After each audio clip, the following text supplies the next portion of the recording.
Yeah, so my philosophy has been to promote, I guess not even promote, just change. If I got an installer that is looking like, okay, they either want to change themselves or they want to grow, I'm poaching my own installers. I'm cannibalizing my installers to do sales. And I did that, that's my fault. There's a million different ways to hire salespeople. You can do it outside, inside, whatever. I have just found that Alex and Life, my two sales guys, Life was with me about 2 years. He became a crew leader. And then he came to me and said, hey, I'm going to go sell cars. I think I want to get into sales. And I was like, whoa, easy. Why don't you sell for me? I love you. And so we got in that conversation and never done sales before, right? And neither had Alex. So let's dig into that a little bit. Because they had never done sales before, and I'm not the best sales trainer, and only because I don't do sales training. I don't sit with them and do it. So I let Life do his own research and come up with, hey, if you want to go to a Grant Cardone seminar, you want to go to GutterCon, you want to go to Gutter stuff, if you want to take sales training on your own, Atomic Habits, read these books, do whatever you want. I will give you feedback, but I'm not going to step on you and tell you how to sell, even though you've never sold, because you know you're an expert at installing, and that's all I need from you is to show up and be like, if this was my house, this is how I would do it, right? Nowadays, what I've also learned is this year we implemented daily sales training for half an hour, 20 minutes to half an hour in the morning. Alex and Life and I sit together, the three of us, and I just start doing this, right? Give me an objection. Give me something you ran into yesterday. Tell me a sob story. Tell me a great story. And I'll jump off that and say, okay, let's cover awkward silences. Let's cover passing price, right? So, Mrs. Johnson, your project is $5,472. It looks like we've got an opportunity to do this work either on the 13th or the 21st. Which week works better for you? I don't know. Right? Now, that's an alternative choice question. There's no in that question, right? Alternative choice, it's either I'm doing it on the 13th or I'm doing it on the 20th. Which one are we doing? There's no. The backpedal psychologically to do that, and it's harder to do that, right? That's my shit. So the idea is, in those meetings, we cut it off after half an hour. I'm not going and going and going, but the data is everything. So because of Jobber, because of tracking, we were able to see that Alex went from 45% close to 60% close after a month and a half. Life went from 51% to 56% after a month and a half, right? And that has stayed consistently. Now, I'm not doing it daily anymore. We're touching base and doing it. I bet we were probably doing it daily for about 6 weeks. And now I'm probably once or twice a week. And some of it's rah-rah, right? Some of it is, hey, man, fucking crush the data. Do you know how good you are at this job? Do you know how lucky I am as an owner to have you? Zig Ziglar said, motivation is like bathing. It wears off, so we recommend it daily, right? So in my warehouse, when my warehouse manager / production manager, Dan, gets pissed that the guy's got a big-ass warehouse and shit's never right? It's always fucked up. There's always shit on the floor. And come on, man, come on, guys. We've transitioned from being mad about that to reminding guys, hey, let's clean that up. Hey, thanks for picking that up. Hey, thanks for doing that. Hey, thanks for doing that. Instead of, what the fuck, what the fuck, what the fuck. You can what the fuck your guys all you want. But if you start saying, holy fucking shit, instead of what the fuck, you're going to be way better off. Yeah, 100%. I apologize. It is the word. Even for contractors, it's a bad fucking mouth. I get it. But you're listening to me, and that's the fucking point, right? Yep. The idea is you got to cut through the noise, right? As a company, I don't swear in my social media, right? I'm not doing that. But at the end of the day, you do have to somehow cut through all the noise out there. Right, Grant? Yeah, absolutely. James, what's your hesitation? What's your question, like, specifically? Because I feel like you were like, man, how am I ever going to take someone that doesn't know anything about gutters and get them to sell? Sell what? 500? Sell a quarter? What would be your expectation? Let's walk through this really quick. What would be your expectation of a brand new salesperson that's never sold gutters before in his first fiscal year? 12 months. Randy, stand up. Somebody get Randy the microphone here. Let's walk you through this real quick. I don't know this guy, just picked a random person named Randy. He stood up. Turn that mic on, Randy. So Randy sells gutters now. 2 years ago, Randy didn't sell gutters. What did you do, Randy? I was in retail. Just in retail. He was a manager of a big corporate type location. So he reaches out one day and he says, I think I want to sell gutters. So, Randy, what did you sell in your first fiscal year? You were awarded for that. It's okay. I sold $1.1 million. Okay, $1.1 million.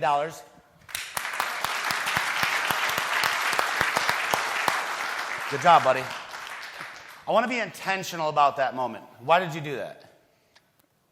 I mean, I'll start from the beginning. Go ahead. The first month, I sold shit. $18,000 for the month. But I didn't get, Grant was my leader. I wouldn't say boss, he was my leader. He didn't give me shit. He said, well, let's do some role plays. I was uncomfortable, super uncomfortable. I talked to people every day for 20 years straight, 7 days a week. No problem. But selling is different than selling a product that I know everything about. I didn't know shit about gutters, not one thing. I know you go up ladders, you use some tools, call it a day. That's it. But with role playing and him getting me more comfortable in scenarios, right? Because every house is different. No one's going to have the same house. No one's going to have the same problem. It was, hey, this Tuesday, I'm going to ride along with you. You're going to see how I do it. I'm going to let you do it, and then we're going to do it together. Okay, so training. We talk, a lot of us are talking out there, Ben. We're talking, and they're like, yeah, man, I just don't think we could, do it like that, and I just don't see how that's possible, and I just don't. No, it's possible. Your region might be a little bit more difficult. So let me Go ahead. in. No, jump in. One of the things that is, we all want to be special people. We always think, like, my mom and dad were the worst at this. They're amazing people. They built. I say I was born on third base. Definitely didn't hit a triple. Right? They put a silver spoon in my mouth when I was growing up. I went to Indiana University. I got a degree in psychology. I think I'm a pretty smart guy, but I didn't do much to earn it all that way. I think I've earned it now. Now you have, absolutely. But their biggest thing was, oh, well, nobody understands gutters. They just don't get it. You know, we're just way different than all other service-based businesses. Mm-hmm. And I'm here to tell you, it's fucking bullshit. It's not any different. Business is business. It could be a widget that you're selling. It Correct. doesn't matter, right? Correct. You're not special in that way. Yep. So as long as you get that chip off your shoulder, it's thinking because what it's doing is it's holding you back. That chip is not a chip. It's a fucking boulder that you're under thinking, well, they just don't understand. They just don't get it. But Grant's been through it. I've been through it. Augustine's definitely, the mad scientist has definitely been through it. Yep. You can't let that get in your way. And I'm not here to be a motivational, my name is Ben Konowitz and I'm a motivational speaker. Young man, what do you want to do with your life? I'm not that guy. But what I am here to tell you is every excuse that you have, somebody else has had 4 more of them and probably way better ones, right? So please don't tell yourself, well, Grant just doesn't get it. Ben just doesn't get it. In my scenario is very different. It's not, right? So just don't let that be a barrier to entry.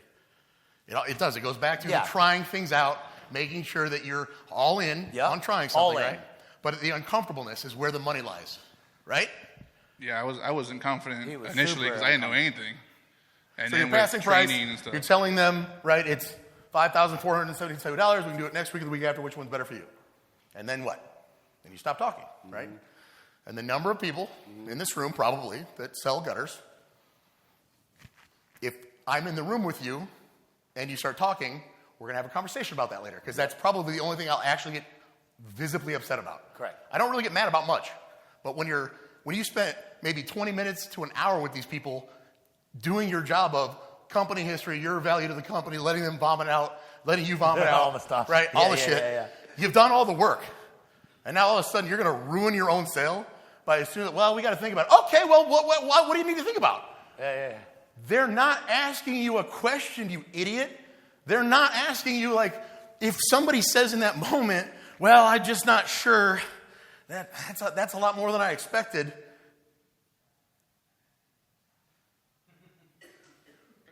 Thanks for the cough, babe. But that's that awkward silence, right? Human nature is to fill that void. Especially for an ADHD idiot talker like myself. Oh my God, it's so hard. Because I've got an answer. Right? You just spent an hour telling them you have all the answers, and now you're supposed to act like you don't have the answer to that question. That's why sales is hard. Because you go from all that to stopping on a fucking dime, shutting the fuck up, and letting them give you your money. Don't answer rhetorical questions. If you don't know the definition of a rhetorical, look it up.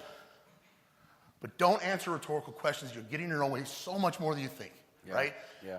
Especially when it's a two-legger. Does anybody not know what a two-legger is? Seriously. Okay. Two people in the room, right? Husband and wife. You got both people. They're going to ask rhetorical questions to themselves. They're going to start asking questions, but not looking at each other because they're still asking. They're waiting for you to let them off the hook, right? Well, it's just not in the budget right now. I mean, well, we did say we were going to do it, and you just want to keep jumping in.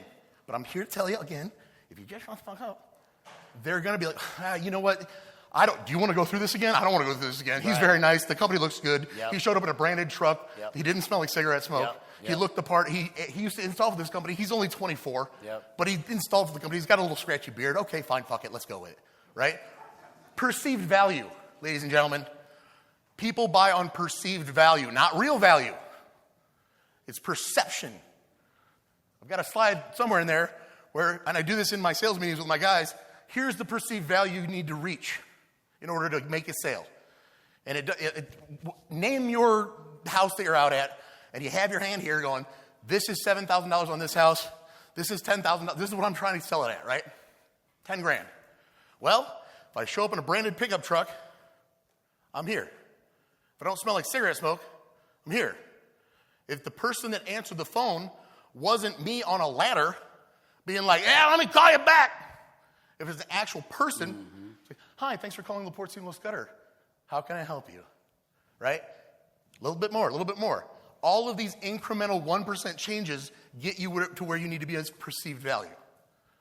So make sure you're doing not any of it, but all of it. The way you do anything. Yeah, it's the way you do everything. Right? I say that, but I'm fat, so it doesn't really make sense to me. It doesn't really work in that scenario because, like, if I should be, like, I'm running a badass business, like, I should have a six-pack too. That's not how that works. You're running a lot of badass businesses. That's all. Yeah. Let me flip this real quick. That perceived value. Back to Randy. I'll just use him as an example unless someone else has another question. What I tell you every day, Randy, you're going to sell $1 million. When you got hired on, I said, I'm hiring you to sell $1 million worth of gutters, and we're going to exceed that. That was the expectation. It was made clear from the day one. And you now knowing me, I mean, there's been a tremendous amount of salespeople. You were alongside of other people that were told the exact same thing. What'd they sell? Not that, right? And you had some other people on your team that were up there as well. The people that wanted to grow. $1 million salesperson after $1 million salesperson because the perceived value to him was that he was $1 million salesperson. Exactly. From the minute he was hired. So I hired Taylor. Taylor tells me, oh, man, I'm going to be here. I'm going to show up every day. I'm going to do everything. I sold belt buckles over here. I'm going to kill it. This, that, and the third. And I'm just going to go random. Let's go you. What's the salesperson at your company? Who is it? Okay. What's the goal for the year? This year? Yeah. For you to sell. Not the goal for gross, because you got to sell more than the gross for the goal. Okay, so where are you at? Okay, so what do you got left? Got any plans on going over that? You going to create 13th month? Does anybody know about 13th month? Okay. There's more time to sell than what you think. So with Randy, he was told, I'm hiring $1 million salespeople. He said, I've never sold gutters. We said, you're going to sell $1 million. At the end of the year, he sold $1.1 million. Not to mention, we were 2.5, 3 hours from the border. A lot of people say, oh, my market this. We got 450s, and we're selling at 13. $1 million of it. And he didn't know anything about gutters. And you were still actually really starting to learn about gutters your 8th, 9th, 10th, 11th, 12th month, and you catapulted, and then you are who you are today. Thanks for being with us. So let's talk a little bit more about that. Perceived value for the homeowner is one thing. Perceived value for your salespeople or yourself is another. When I first got into sales, I was in California. I did, the canvasser would go by and knock on your house and flirt with your wife and say, oh, my guy's going to be in the area tomorrow, and he's with Pacific Home Remodeling. We're going to sell you windows. And, it's your first visit bonus and all this other crap. So I would show up, first sales job, bought it hook, line, and sinker, man. I believed in the value so much. that I was selling whole houses of windows for $50,000 to $75,000. I did it for 8 months. I was the fastest salesperson to transition to management and company history. I love it. Let's go. Yeah. But then, I took a factory tour of Atrium Windows in California. And he was like, this is our Home Depot line right here. And it retails for about $172. I'm selling that same window for $5,000. Immediately and without warning, the rug is pulled out from under your boy Ben, and I start getting the pit of my stomach, like, these people are taking out fucking loans on their, oh no. So I tried that next month to go back and get it, and my sales fucking tanked because I knew the value wasn't there. The good news for you, especially as owners, you have no problem understanding the value of what you're selling. You wouldn't be in this business if you didn't believe in what you were selling. Sometimes it's a little harder to get your salespeople to be on the same page with you, but you know as well as I do, if they don't believe the value of what they're selling, they will not be able to sell it, right? Correct. So if you are at $12 a foot, $15 a foot, $20 a foot, whatever it is, and they don't think it's worth it, they won't sell for you. That head trash is real. It's extremely real. You have to make sure that you're selling your salespeople just like you're selling the homeowner. We are out there at LaPorte Seamless Gutter saving these homeowners from going the other direction from some bullshit. Joe Shit the Rag Man is what my dad used to call him. Yeah. Joe Shit the Rag Man has a taillight warranty. As soon as you see the taillights disappear, no more warranty, right? Why would I want Mrs. McGillicuddy to have $10 gutters when my $20 gutters, twice the price, but we're going to be there when we say we're going to be there. We're going to treat her with respect. If there's an issue, we're going to come back and fix it immediately. Perceived value is everything there. Save your homeowners from the other guy. Your salespeople should be looking at themselves as saviors. Because you know, I can ask anybody in this room who the Joe Shit the Ragman is in your, you probably got 3 of them in your back pocket going, well, fucking Joe's Gutters or fucking Bill. That might be you. Shit, So let's man. be real, it might be you. How unbeneficial is it for the owner? Again, we can change topic when there's another question. How unbeneficial is it for the owner to sit and complain and whine about everything? The damn neighbor, my old buddy, my own installer, he went and opened his own company. He's making it so hard for me. So the Raggedy Man company, they're selling for $550, and that's why we're at $625 because we're going to show them. Like no one cares. And all you're doing is giving your employees the easy way out because then they're like, yeah, man, it's hard as shit, man. Joe Schmo was there first. Like, I wouldn't even see Joe Schmo. I wouldn't even know what his vehicle looks like. I wouldn't care. So that's accountability, right? That's the my word of the year. I try to have a word of the year every year. Try to It's a live great by it. one. So last year it was communication. This year it's accountability. I have my screensaver on my computer is Bart Simpson writing on the chalkboard. Let's go. It just says accountability starts with the owner. I'm right with you. So every morning when I get in my office, my dual monitors come up and it says accountability starts with the owner. And it's just a good reminder that accountability starts with the owner. But that doesn't mean that like the Jocko Willincks of the world, the extreme ownership, I get that, right? Yeah. But that's not what I'm talking about. I'm talking about you are accountable to everyone in your life. You are accountable to your homeowners, but you are more accountable to your installers, your salespeople, your office staff. We are in business to hold ourselves accountable to our loved ones, our family, our friends. That's first and foremost. Your family comes first, of course. And if you are selling at $10 instead of $20, you're saying to yourself, I like the homeowner more than I love my wife. What's wrong with you? Why would you give a discount to a homeowner that's taking money out of your installer's pocket? I can't afford, David, right? David, I can't afford to pay you more. I just can't. Because we can't raise our prices. I don't want to do that to the homeowner. So you're going to need to go ahead and work for $13 an hour. Forever. Because I would never want to raise my prices because the homeowner, they won't buy from us if we do that. Or I don't want to take advantage of the homeowner. Get out of your own way with this whole taking advantage shit. Beautiful. Right? Now, there are limits. Now, it is hard. It is hard when me and you have seen back in the day when it was $3.25 material. And so we can have my dad started too. at, what is it, in 1982? $1.85 It was $1.76. is what they started with, right? We could have that head trash too, like, wow, are we? But we quickly go, all these margins aren't adding up. So the other part about that very quickly is everybody should know, if you don't, how regular, and I'm not talking about, this is not a political statement. Inflation normally is about 3% a year. Yep. All that means is, things cost 3% more than they did.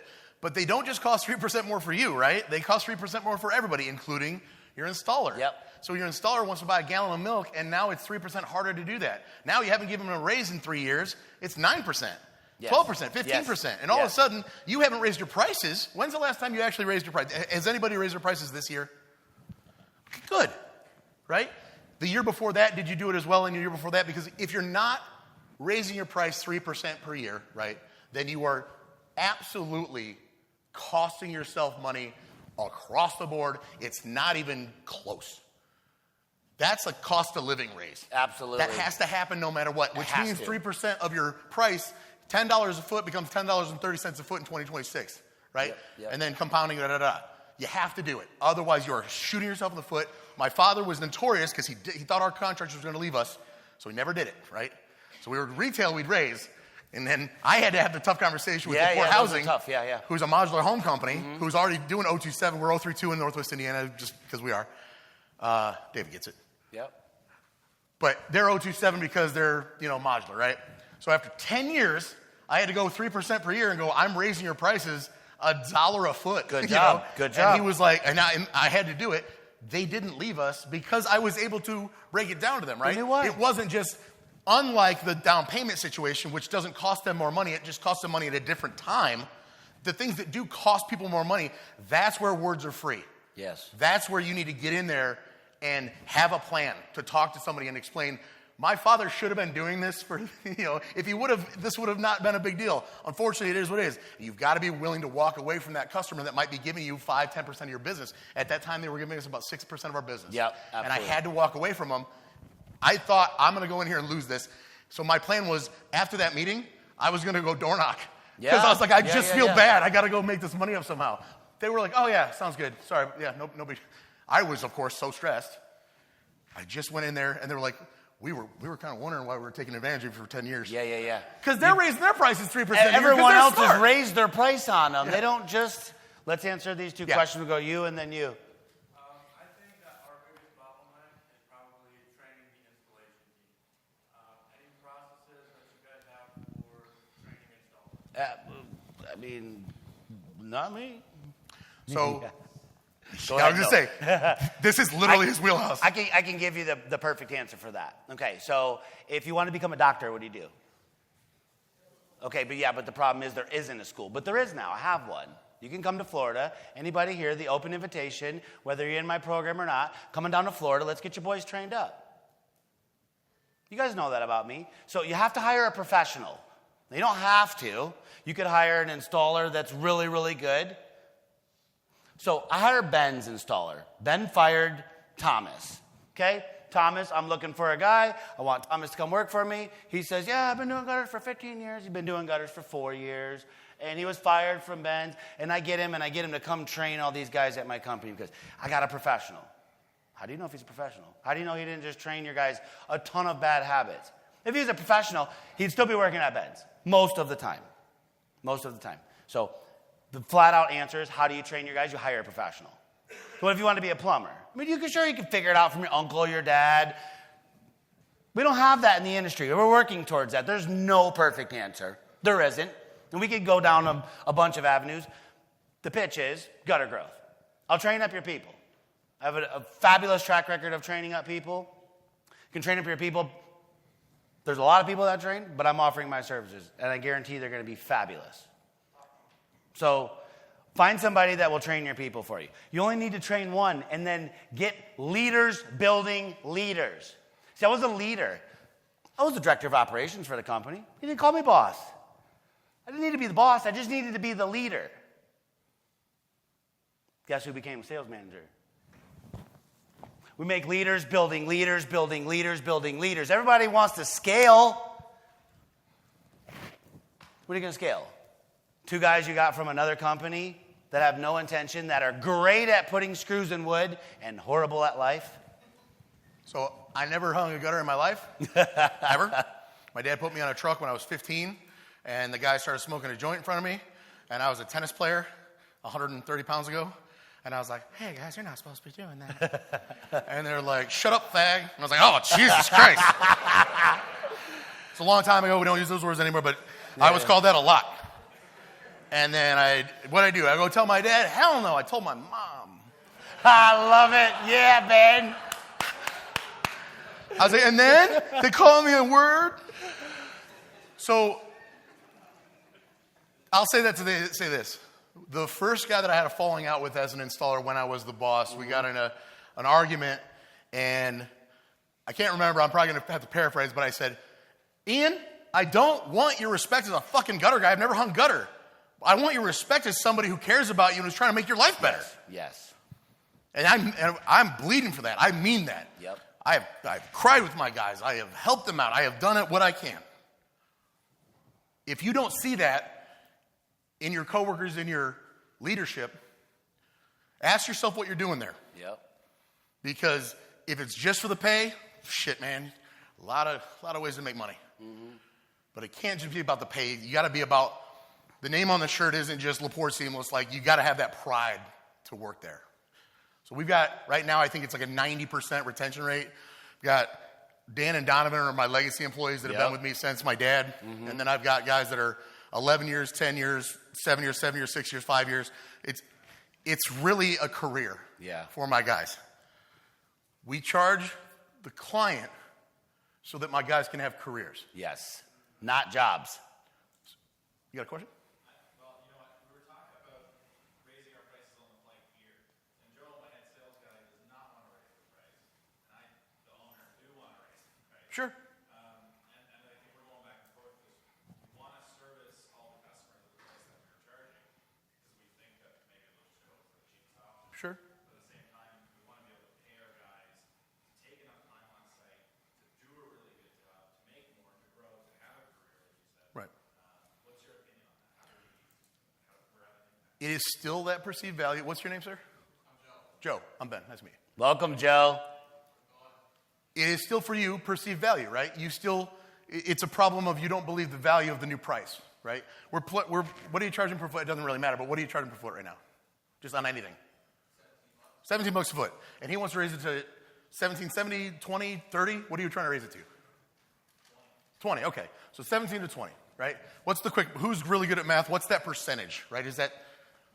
Yeah, I mean, you go from 70 to 20, I don't know. So 10% of 17 is $8. $1.70. It's about 8%. So it's probably about 15%-ish. Let's just say 20%, right? I want to raise my prices 20%. But Joe doesn't believe the value at 20% more. Why? So your job as the owner, because do you believe the price is worth it at 20? Why? I think it will allow us to take more time on site and we can focus on the smaller details. And I think it will allow my guys to, I think we'll have better retention. All right, so this is, I don't know if you heard the way that he said that, but I'm using active fucking listening. Yeah. What I'm hearing you say is, at 20, who's learning to whistle? Okay. What I'm hearing truly, though, is that at $20 a foot, you hear what he said? We will be able to. Yeah. Not what you didn't say at $20 a foot, what we're already doing is worth that. So you don't believe the value of what you're currently doing. Correct. At 20. You only believe it at 17. You think for $3 more, you're going to be able to have career salespeople, career installers, take better care of the customer. Why aren't you doing that now? Yeah, you have it at 17. You probably are, right? Yeah. But it's that psychological switch of, with this new money, I will be able to.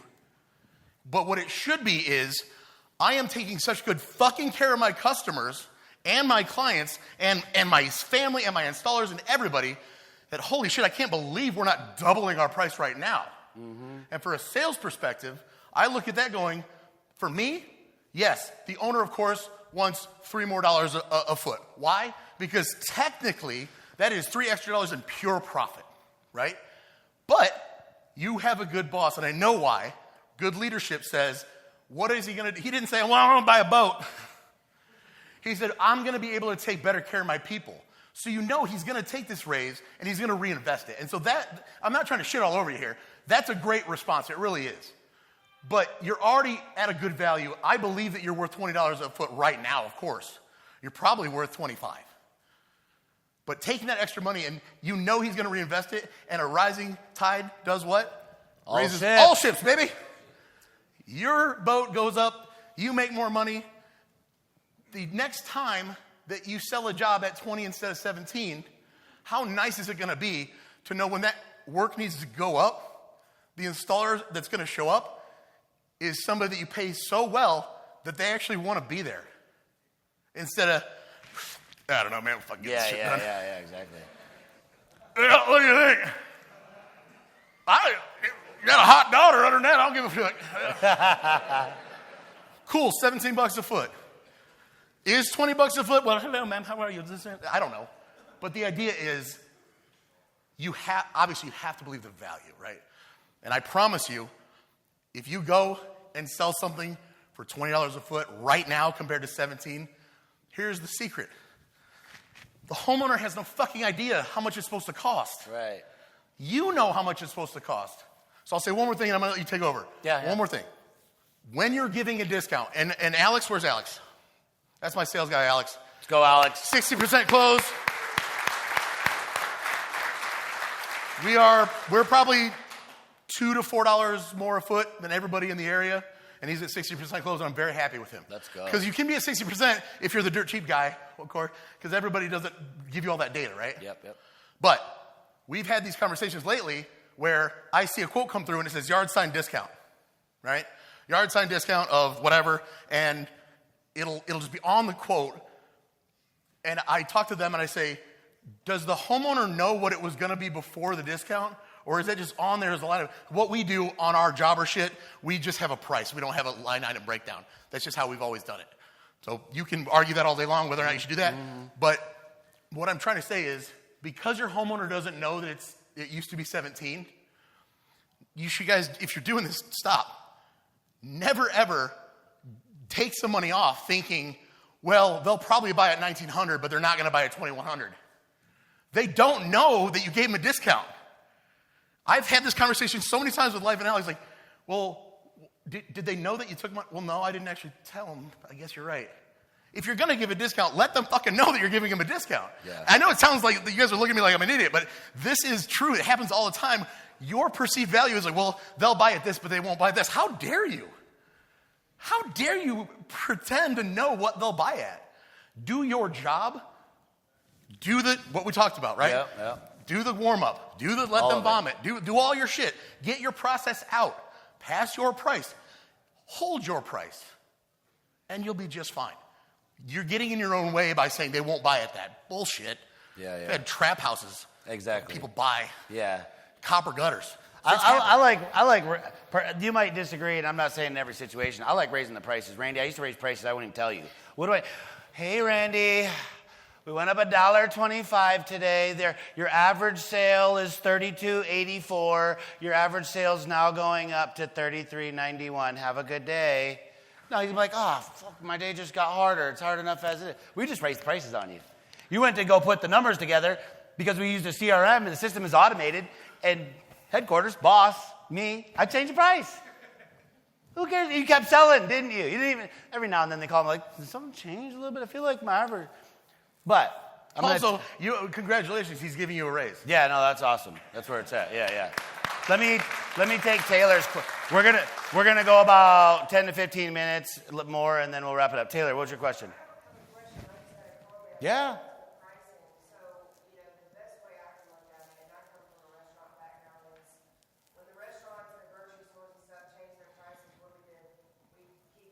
Yeah. I mean, sometimes I say, no, we keep going to the grocery store, we keep going to those restaurants. Mm-hmm. Do not be afraid to raise your price because my minimum is now $715 and people don't even blink.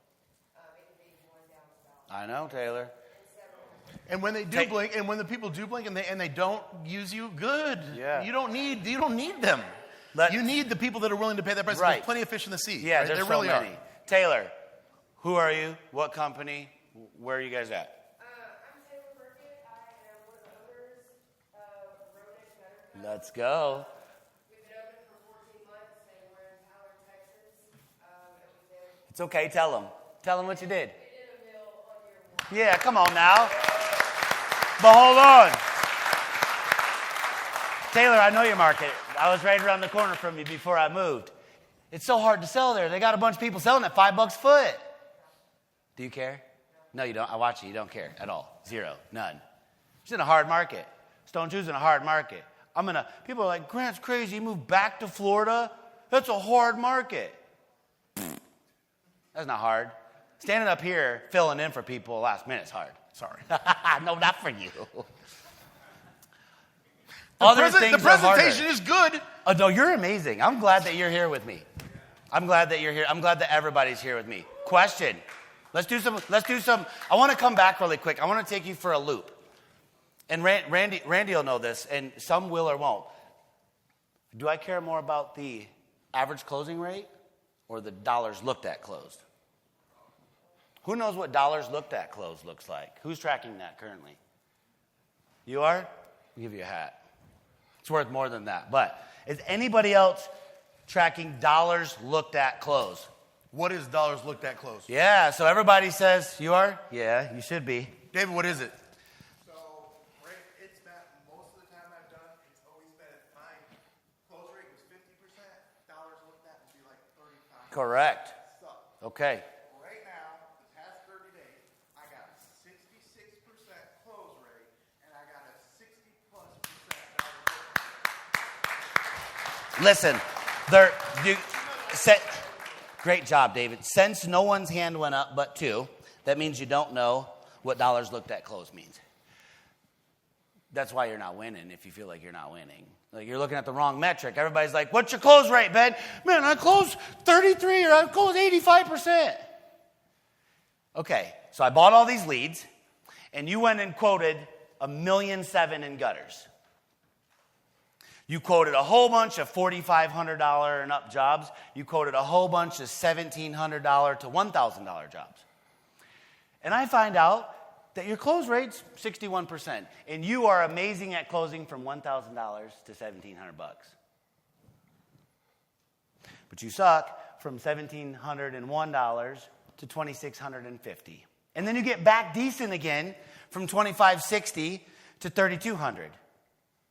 And then you suck from $3,200 to $7,000, everything over $7,000. Those clients, usually when they call you for those big jobs, have already made their choice based off of branding and stuff. So what we take with Randy is we go, man, you closed 63% this month. But you're at 33% dollars looked at closed. You've bid $690,000. You've only closed 120 of it. But of the 120 that we're tracking, we're really excited about you closing 120.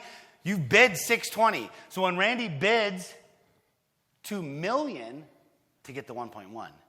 So what do? We quickly look at the metrics. Randy, I remember when I had that conversation with you, you're really great. What's the average sales now? $2,200. We kept going up. We said, you're no good. Why we tracked it all. You're no good, quite frankly. You can sell 6-inch or 3x4. We'll just call it roll lock or leaf blaster, whatever. You're really good at that. You are no good at 1,800 to 2,700. So let's just identify that problem and find out why. Oh, you're scared to sell full systems. You're an order taker. Just the front and only back today, sir. We just want the front, Randy. All right, cool. I can get the front. 805, 1,700. We identified this. So there's a lot more problems happening in your business than you might think. Because there's a lot more metrics I can start throwing out that are similar, though no hands are going to go up. So, tell you a story that a shirt-tail relation of mine had a restaurant 10 years ago. He's out of the business now for good reason. He was complaining to me as he sat at the end of his bar, smoking a cigarette, going, I go and buy my mozzarella sticks from Ludwig's in LaPorte, and so does Portofino's, the white tablecloth restaurant. I can only sell mine for $4.99. And he can sell his for $11.99. And that's bullshit. They're the same fucking mozzarella sticks. And everybody knows where I'm going here, right? It's not the same mozzarella sticks because they're served on a white plate rather than a red crosshatched basket with wax paper in a non-smoking establishment with not paper napkins with a view of a golf course, right? So all that is is a branded truck important? I don't know.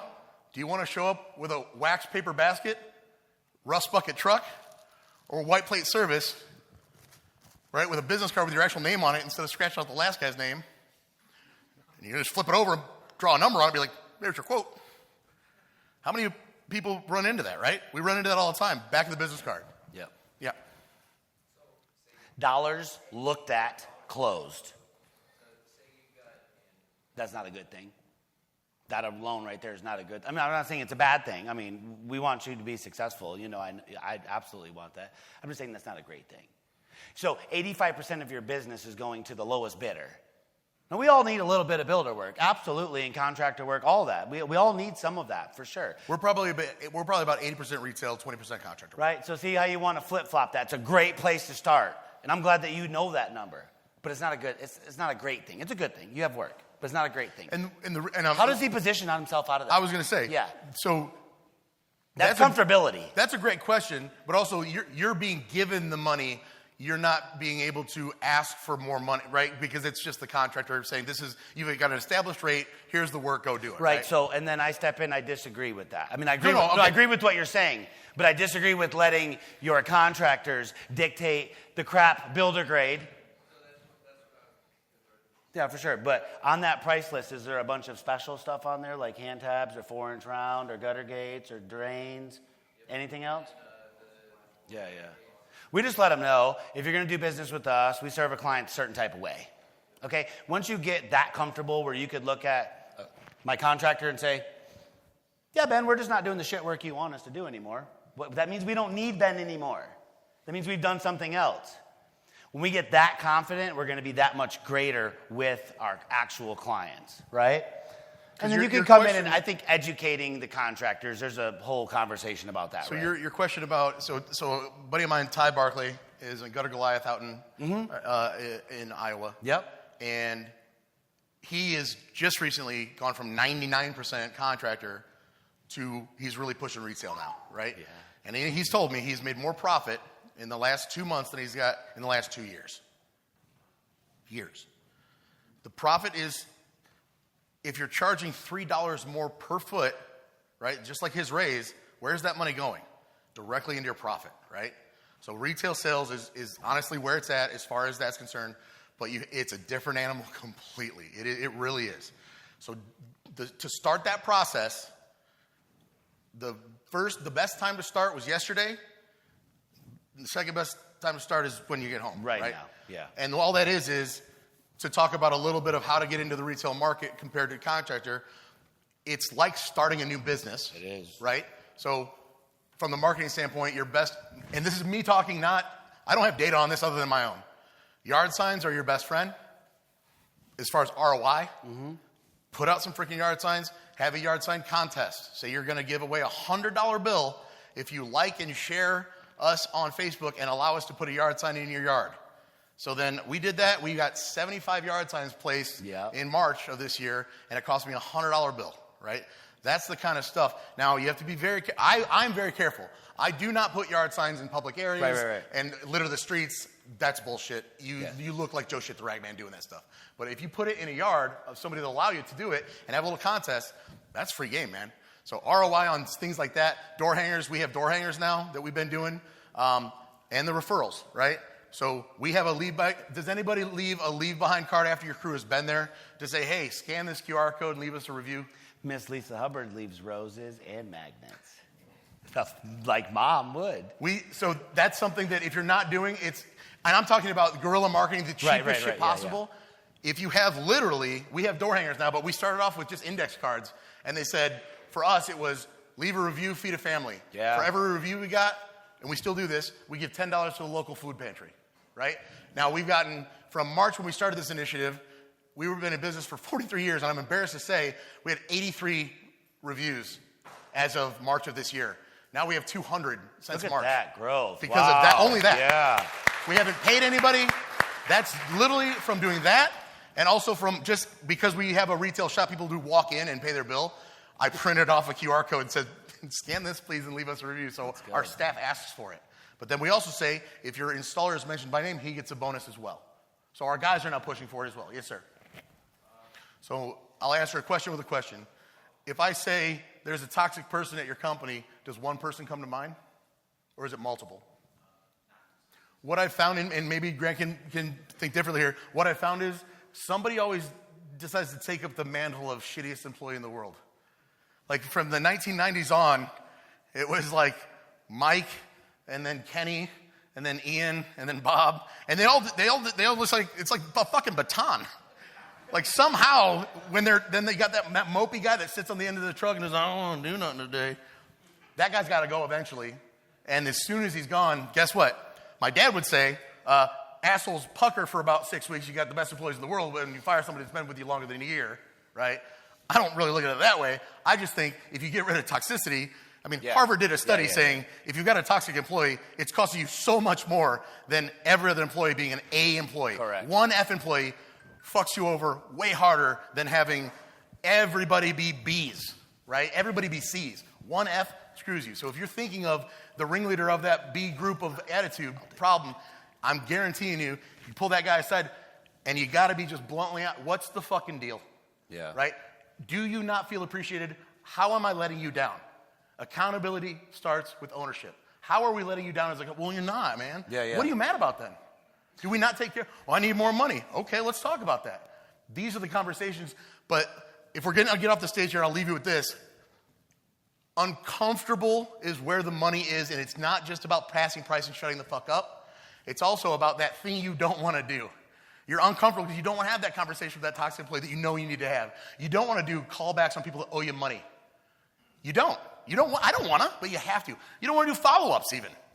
It's just, 5 minutes of your day to do follow-ups to make so much more money and you're not doing it. Why? I just don't want to. Fuck you. What? Yeah. What are you talking about? You don't want it. This is all we have. If I won the lottery tomorrow, if I won the lottery yesterday, You already got the lottery. I'd be here today. You already got. You're so blessed, and you bless others. Let me do this. We'll take a quick vote because there's nothing after this except for just some VIP stuff this evening. Does anybody want to go another 10, 15 minutes? I saw 3-4 questions. Show of hands if you want to keep going. I love this shit. I love this shit so much. Let's make Gutter something about it. Let me respond, Jesse. And Jesse's in the program. He's doing fabulous. My question would be this, man. Like, if I'm going to use Ben as an example. He comes in the morning. He's got a shit attitude. Ben, were you trained by the company to have a shit attitude? No, but we intentionally trained him how not to have a shit attitude on days when you want to have a shit attitude. We knew that was coming already. Randy knows. He sat in those meetings. I said, hey, when you get hired, you're all cheery now. You're gung-ho. You just started the job. You would never show your true colors. And then human life happens. So I immediately start training you how not to be a dickhead when you feel like you want to be a dickhead. Because that's inappropriate. It's not professional. It's untolerated. So if you're going to have that crazy moment where you think that you're going to come in and snub him and the sales manager and be like, no, man, just leave me alone. You'll just take a mental health day. We offer you 6 sick days a year. You could be mentally sick. You could be hungover. You could actually have the flu, whatever. But you could be mentally sick. We'll let you know you probably just stay away. Just be mentally sick for the day since you don't have control over your emotions. So we've taken away the excuse of a toxic employee due to the company's fault. Correct. And how we've done that is we have unlimited PTO. Mm-hmm. Unlimited vacation. Unpaid time. Yeah, off. exactly. So as long as you give us 2 weeks, heads up, the reason can be anything. Yeah. John came to me 2 years ago and he was embarrassed. He's like, hey man, my dad got me tickets to the Cubs game and it's next Tuesday. Like, I work. And I'm like, well, not Tuesday, man. You're going to the fucking ball game. Because at the end of the day, what's John going to do? He'd come to work. He's a good guy. But the whole time, his mind's going to be, man, this kind of sucks. And even though he's not a toxic employee, that's the start of resentment. The toxicity. Well, it's the start of resentment. And what kind of effort are you going to get out of a mediocre employee? But what kind of effort are you going to get out of your best employee who's just not happy to be there on that particular day, right? And I mean this, it can't be the day of, right? You don't call off the day of. We are talking about that in your quarterly review, right? So I'm in the office about 2 hours a day, right? I've got a production manager, operations manager, office manager, Alex in life, and I'm very blessed to be able to have built it this way where I'm profitable, I have a nice house, I have a nice car, I've got other things going on, I pay my people very well, but I'm not there all the time. And it's not because there's some magical thing about me. It is because I overpaid the right people, and it took a while to dial those people in. Yep. And I recognized early on toxicity. So that's a great question. That's a fact. If you have the ability to have a good head on your shoulders and not blow that off, he's just having a bad day. How many fucking bad days is Brian going to have? Yeah. Right? And Brian's impacting we run 3-man crews. Everybody in the industry seems to run 2. I get it. We're an outlier, evidently. But that one guy is going to influence those other 2 guys, for sure. We have, hopefully, I'm not speaking out of turn here, we have built a culture in which, hey man, you're having what's your name, sir? David? David's having a bad day. His wife left him yesterday, and he's still at work today, but he's having a bad fucking day. We've built the culture so those 2 guys Everybody should know. Yeah. We're all here for him, Everybody man. should know. Hey, man, do you want to go home? We'll fucking bust this out too, man. Yeah. And I bet you Ben will pay you for the day. Yeah. Because I've definitely done that before. Yep. Where it's like, man, take a paid day off. You need one, Yeah. right? Recognizing that shit. But you can't recognize it if you're not tracking it. How are you tracking it? Even though I'm only in the office a couple hours a day, every single employee in my entire organization meets with me quarterly. I will meet with every installer, brand new up to my production manager, individually once a quarter to do a check-in. It's not a review. I repeat, it is not a review. Yep. It is not tied to a raise or a demotion or a promotion. Yep. It is a check-in. It is more for them to check in with me to tell me what they need than it is what I need from them. I don't know what I need from them. Fucking Dan, my production manager, knows what we need from them. I can read on a chart that they fucking missed a couple of days because they had poison ivy. Do you need to go to an allergist? Can I pay for that? Kid allergist. I love it. I'm not joking though. No, I know. Because poison ivy fucking sucks. You miss work. So if I can bad pay for an allergist, fuck yeah, I'm going to pay for an allergist. Right? Check in. Yeah. Not a review. Yeah, check in. No, So- that's different. So typically, because we've been doing it for a while now, it's nice. It's like if you're going out to a house and you're cleaning the gutters for the first time ever, it's going to take a while. But then you go back 3 months later, Yeah. how long is it going to take? It's faster and faster. Right? So every 3 months, we sit down, hey man, how are you? What's your name? Levi? Levi, I know it's only been a couple months. How's the wife? How's the kids? Back and forth, right? I'm not talking about gutter, just like I'm warming up Yeah. a homeowner. Yeah. You know, and it's okay if they know that. Alex is in the room, and we're gonna have a quarterly review, and I'm gonna be like, "How's the wife? How's the kids?" And he's gonna be like, "Wow, are you fucking kidding me? Like the thing you said on stage? Yeah, that's not wrong, Right. because he believes that I care about his wife and his kids, because I fucking do. Like I right. like that idea. He doesn't have a wife and kids. Okay, just to be very clear. I just doomed you. He's single, ladies. Ben, let's take this. We got a question. go ahead. Question. I got you. Get in a row. Right here. Do you want to take? I can take it. Doesn't matter. I mean, there's a bunch of mixed opinions, and it really legally depends on city and state. Like a lot of people are talking about passing that along, and this and that, and whether it's You Visa, build it in your price first. Build right? it. Just it's in your price. You don't tack. We put it on our charge invoices. people. There's Yeah. a 3% fee for credit cards. Yeah. We never charge it. If somebody, I see there's 3% for a credit card. Can I just send a check? Absolutely. Yeah. But hey, I really need to pay with a credit card. I really don't want to pay the fee. Yeah, you don't have to. Yeah. We don't fight them ever, right? But we also offer a 3% discount for folding green cash or Yes. cashier's check. The two things that can't bounce. Just convenience. It's just convenient. If they want to be convenient, then just be transparent about it and just let them know. By the way, that's a really great, excellent point about 3%. Think about all the tiny things that you feel like they're nickel and diming you.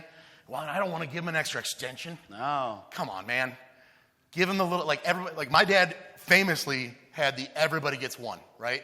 You call back in, and it's something that we should not drive back out to your house for, but we will one time. I'm with it. And it doesn't matter if it's a day later or a year later. Have they had their one? They haven't had their one? We're going to go back out, because that's just how we've done it. And we found that has been tremendous. Everybody gets one. Yeah. Because then the second time they call, as you might remember, Levi, we've actually been to the house, and because you take good notes, well, we were out there in August, and that issue actually was a clog, and we unclogged that system for free. Now, we can come out this time, but it'll be $150 if it's a clog. Did you want to still have us do that? Right. They are so much more willing to be like, oh, that makes sense. Sorry, I'll check it out myself. Yeah. Or, help, I'll pay the $150. Right? Yeah. Everybody gets one's a great thing. Yeah. So right now, if I'm starting over everything, and you've got 2 crews, right? So you've got 4 people. And are you one of those 4 people? So you've got 2 people, and you. And you were like, okay, what's next? Don't answer, in my opinion.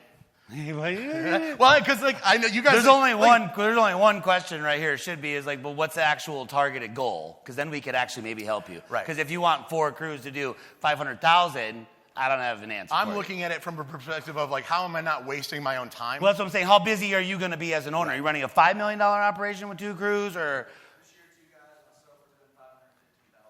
I mean, I'll let you answer. I'm jaded, probably. I think because I value my time more than absolutely anything on this world. Because of course, at the end of your life, when you're on your deathbed, looking at your great grandkids' eyes at 99, you go, "I wish I would have spent more time at work." Yep. Nobody's doing that, right? Nobody. I like the time. For me, it's whatever that means, right? I'm going to probably, if I'm finding out that the highest best use of my time is answering the phones because it doesn't ring all that often, we get a lot of emails, then I'm going to stay on the phones. But if the phone rings constantly, I'm going to look at the thing. It's like paying off the highest interest credit card you have. Yes. What's the thing that's sucking the most of your time? Get that thing out of there first. Yeah, I like that. Right here, and then we come over here. Yep, go ahead. All right. Then we do one thing, and then you can do it. You do it. In that when you're hiring them, I gave a talk at GutterCon in 2022, and this was the thing that people came up to me afterwards and said this was the most impactful thing that I had said in that whole 45 minutes. It's called the barbecue test. If you sit down in that interview with a new installer and you say, in your head, after the first 5 minutes, you're going to know this. Would I, at the next company barbecue, sit next to this guy for 20 minutes and actually not hate myself, right? Because if that guy's cool enough and he's got a good head on his shoulders, you're going to train him all this shit. You can't train him to be a good person. If you get a good vibe from the dude, yeah, you know what? I would hang out with that guy for 20 minutes. If you say no, but man, he's got all these skills. What the fuck are you doing? You're taking a bad person and you're punishing your existing crew by saying, guess what? The guy I won't spend 20 minutes with, you're going to be with for 8 to 10 hours a day, 5 days a week. Good luck, motherfucker! Yeah, right? Come on. So think that first, okay? Yeah. Then there's the other way, which has a lot of similarities because character is absolutely integral. When I sit down with someone, I ask them if they're looking for a job or a career. If they don't know the difference, right away I don't have someone in a leader mindset. There's the evolution of the company is leaders building leaders, or you have nothing. It's just you just dragging people along going, I provide for 3 guys and there's all this. There's all that stuff. So, are you offering a career job is the first option. Second of all, I didn't used to believe this, but hire like a lot of people at once. Survival of the fittest. But it all comes back to training, a training program. Don't have, like you said, a guy with all this skill, with shitty leadership, poor life skills, be the guy that you go, I've hired Ben today. Here's Ben. Ben's like, hey, didn't you say you needed a copy of my identification? Yeah, we'll get that later. Didn't you say something about ladder safety? Yeah, don't worry. We're just busy as all hell right now. That is how a lot of people are hiring people. Who in here has hired someone in the past 4 months? How many of those people were trained by a professional? Okay. How many of those people were handed an SOP and made to have an OSHA, a Werner ladder safety, and a proper onboarding? Like they signed off to a social media. Like, you're allowed to put me all over on TV and I won't sue you when you fire me and I'm still in your commercials. Everybody done that? Social media release? Right, so you're not hiring people the right way. You're not onboarding them the right way. And then you're sitting here going like, I'm trying to get more margins, Ben. It starts right there. But you don't know, so now I'm telling you. Stop hiring people and just throwing them to your lead man on the first day because you got all this work now.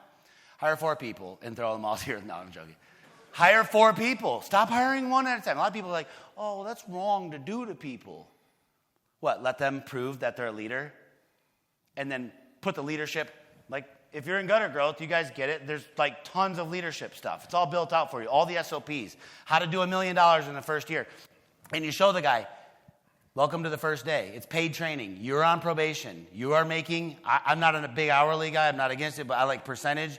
I like making I don't really like employees. I like partners. And a partnership, like, Spectre takes 22% of my material. Exxon, BP Mobil, they take X amount of percentage of gas. My wife has to make X amount percentage. The salesman makes everybody's on. Yeah, she's leaving roses behind, man. It's expensive. I know. Where are they? Okay, so what we're going to do on the first day is we're going to be level-headed and calm like a real company, not a disaster, and we're going to go, have a seat. You're going to get your Werner ladder safety. That's going to take you an hour today. So when you fall off a ladder and the insurance company comes and goes, well, where was his safety training? And you're like, I gave him to Ben on the first day. Ben just got divorced. Ben's got a crack problem, and you don't know it. All this stuff's happening. Aren't crackheads skinny? They're supposed to be. Not rich ones. So, Anyway. No. So, but you understand what I'm saying, right? And I know you have some of those processes in place. The idea is, the thing is, full disclosure, I don't want to step on your toes for your process because what you guys have is a great thing going. Yeah, for sure. I'm outside of that process. Everybody's because we've been different. doing it for a while. Yeah, everybody's different, for sure. So listen to fucking Grant. Just listen to him. Well, He here's knows the what he's thing. talking about. I'm talking about the hard way. I'm talking about the hard way. I didn't say here's the easiest way to fucking grow. I said here's the hard way to win, to get to the top of the mountain. Look, I'm an ex-felon. I spent all of my childhood incarcerated for nothing. My best friend's sitting in the room supporting me, Jason, since I was young. He's here. Okay, so now I got a couple cool things. Fuck gutters. I'm good at life now. Yeah. Let's let people take the hard way, but pave it for them. Hey, here's how you get to the top of the mountain, and we've paved it almost all the damn way. By the time you get to where the pavement will end, you will know how to belay. You can hang with Tony Cobb and climb all the mountains. You will know how to save yourself. I don't understand why we're hiring people and putting them on a truck to go work on someone's biggest investment with another guy that we didn't train as well. I'm really passionate about that. You want to know why the company isn't winning? It's because you don't want to win. You want the shortcut. If you stop doing that and then all of the stuff Ben's talking about and all of the things you know to do, it's just like, I need to work out. I don't. I'm busy serving. When you're out there servicing a client, right, and you're done, and you want to go to your let's say a very small business where it's literally you and a helper doing the work on a Monday. You sold the job on a Sunday because you work Sundays. Get it done because that's how. Yeah. You got the job on a Sunday and you did it on a Monday because that's about how far out you are. Yeah. Right. Yeah. And then, right. And we get some work today. So then Monday at 3:00 you're done, right? Because that was the only job you had. Let's just say. Okay? Yep. So then Tuesday rolls around. You got, for whatever reason, the $20,000 job that you have been waiting on hit. And they're ready for you tomorrow, right? But then the guy you hired, right, on Monday with you, left some fingerprints on the gutter. And the homeowner's pretty pissed. And they are, hey, if you don't fix this, we're going to leave you a 1-star review by tomorrow. And these are all hypotheticals, right? They do it. You can't afford not to go to the $20,000 job. Correct. Right? You can't afford to go backwards. Your whole goal here is to grow enough where you can afford to go backwards to take care of the clients you've already serviced and still have another crew that's going forward, right? That's how we're doing it. And you're incrementally building this thing. He's going to give you the blueprint to do that, right? To be able to take care of people and take care of new people. What I'm here to tell you about the hiring part, besides my barbecue test, whatever, we used to do the same thing. Taking down payments is the same as this. I didn't never want to do it because I'm going to lose them. I don't want to make the new guy take home paperwork that he's just going to fucking lose and he's not going to bring it back. Right. And then we're just going to hire him anyway. No. If you don't bring your paperwork back in, you don't work for me. Yes, sir. And you've got to be adamant about it. And guess what? Ever since we started doing that, fucking everybody brings their paperwork because they want to work. Now you got all this paperwork to do. It's awesome, exactly. Right? They've got the tool checklist that we give them. They've Yeah, got exactly. all the W-9 forms, everything, or the W-2 forms, whatever. Yep. We've got all that, and then my office has that information, or you, if you're small enough, have that information, and now you are covered. Yeah, that's when it. that person falls off a ladder day one because they've already been through the process, right? Hey, give me that paperwork whenever you get a minute, and then they go out and just start working. What the fuck are you doing? I've done it too.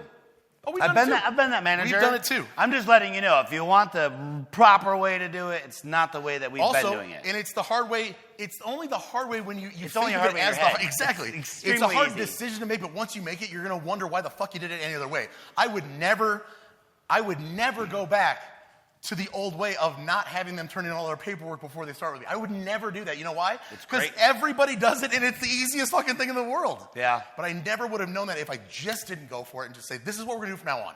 Come on, let's not fuck around. Let's be professional, okay? Now, I am the worst in a few other ways. We don't currently have an updated employee handbook. I need to get one of those. Let me give it to you. We don't have a social media release. Let I me need give get it one to of you. those, right? There are gaps. Been so good. Fuck me. I've got so many gaps.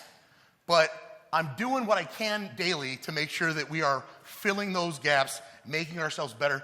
What's that guy from Atomic Habits? What's his name? Does anybody know his name? Come on now, 1% better. 1% better every day?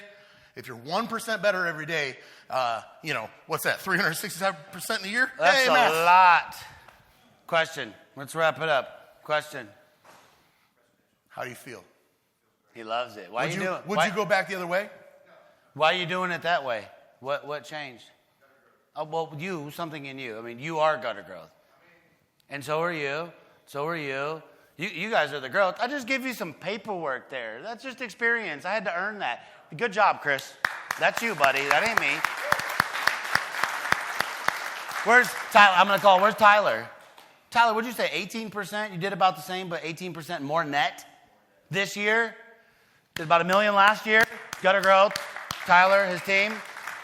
So Look at 18% more net. when you guys are going, I mean, this is obviously a great first day, and tomorrow's going to be even better. Woo. But when you guys get back, Let's give some you've got to stuff away. identify those couple of things that you're actually going to implement, because as we all know, if you're coming in hot, and you got so many ideas, and you go back, and then all the phone calls are dialed in, and, oh, fuck, I got to get back to that person. And so if you're on the plane or you're in the car on the way home, you need to be establishing the couple of things you're truly going to change when you get home, right? You have Yes. to. Yes. The difference between that guy and somebody that absolutely has all the excuses in the world is that he actually listened, actually implemented it, and walked the walk rather than just saying, that was a good rah-rah, and I do feel better about myself, but I'm not actually going to do anything to physically change my business, right? Correct. And it's not just about raising prices. It's not just about No. changing the way you do one thing, but implementing a long-term process that you've been thinking about and but again, it's the highest best use. Yes. Everybody needs to say that out loud. Highest best use. The highest best use of your time every day. What is the highest best use of your time as the owner? Because the time is, of course, limited. So if I'm in the office for 2 hours, you better fucking believe that that's the most important thing is what I'm working on. Whether that's my sales training, or it's whether I'm processing payroll, or where I'm double checking my P&L, those are going to be the most important things to me. To you, it might be getting a CRM, or it might be getting an employee handbook, or taking the next step in gutter growth. Whatever it it is. needs to be, but that needs to be your focus as ownership and as high-level people. Because if you're not the owner, but the owner brought you, guess what? You're pretty fucking important to them too. Yeah. You guys are the lifeblood of your companies. Make or break it is all up to you. Let's leave it with the change, and we'll wrap it up. So who wants to commit to themselves right now on camera? Stand up. One of you. Okay, first one. Okay, stay standing up. We'll start with, what are you going to commit to? He was right on the head. We say it's easy. Get the process, get the training, find a professional, join this, pay this, Just pick one thing, okay? Whatever it is. Wherever you feel like that thorn in your side, all these things aren't just magical. These are hard. This is the harder way. So what are you going to change? What are you going to implement? Yeah, but pick one thing. One thing, because I'm going to hold everybody accountable. It's all being recorded. I'll check up. What are you going to, in the first week or two, what's the first course of action? Checklist? I didn't play ball. Good job. Have a seat. What about you? I want to face the things. Let me gift you. I want you to get with me. I want to gift you more than a shirt. I'll give you the document that you can work on. I don't know. It's like 40 pages. It'll change your life. Thank you. Who's next? What do you got, buddy? I'm going to further achieve that drastically. Okay, what's your first step of action? How are you going to communicate better starting immediately? There is a lot. Tell him. That's your boss, right? There's a lot of variances. Let's start this. How about look at him right dead in the eyes and tell him how you're going to be different? Sentences when I speak to customers. So I want to further. Hey, let's go. Come on now. My man. David, what you got, buddy? It's hard to do. It is. All right, good job. Let me give you something. I'm going to get you a different size shirt. I got one for you. And remember, good job, David. For you on your communication, one quick tip, everything that you're saying, right? You know exactly how you're saying it, but that is absolutely not how anybody's hearing it. Right. Just like when they talk to you, you're hearing it a certain way. Your attitude and your mindset and their mindset are going to dictate how they're hearing you. People get so pissy because they think you said something in a weird way. And you're like, whoa, no, I meant. Yeah. Always think about how did they hear me. Active listening, right, is Yeah. I heard, I guess I'm clarifying what I'm hearing is, Yes. right? But then when you're saying it, making sure that got heard the right way, right? That's so important with communication. Absolutely. Thanks, man. What do you got, bud? You deserve it. You deserve time. it. He deserves and it. more importantly, your team deserves it. Your Let's family go, deserves it. dude. Good for you.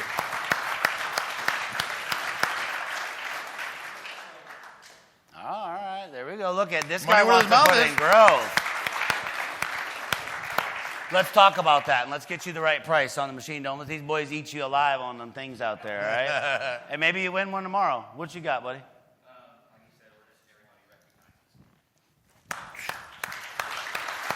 Real quick, this is a big moment. How many people are in your company? Where's the fifth guy? Right, I understand the situation. So you got 2 installers, the owner's sitting right there. Who's stepping up to the plate? You see that? I know you see it, Jess.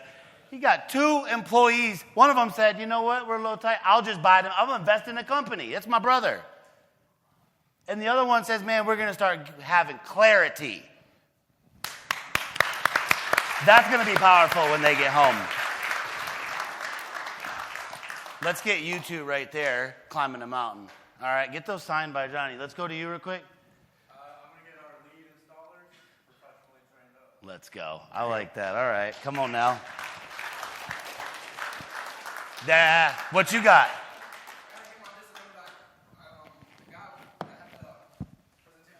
Let's go. I like that. When does that start? Okay. So you're just going to get closer with God? Okay. Okay. I was curious. I don't think that's what you are, but I understand what you're saying.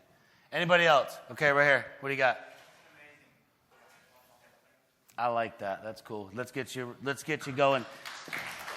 I don't want to. That's a little risky. Could we pass it back? There's women in the crowd.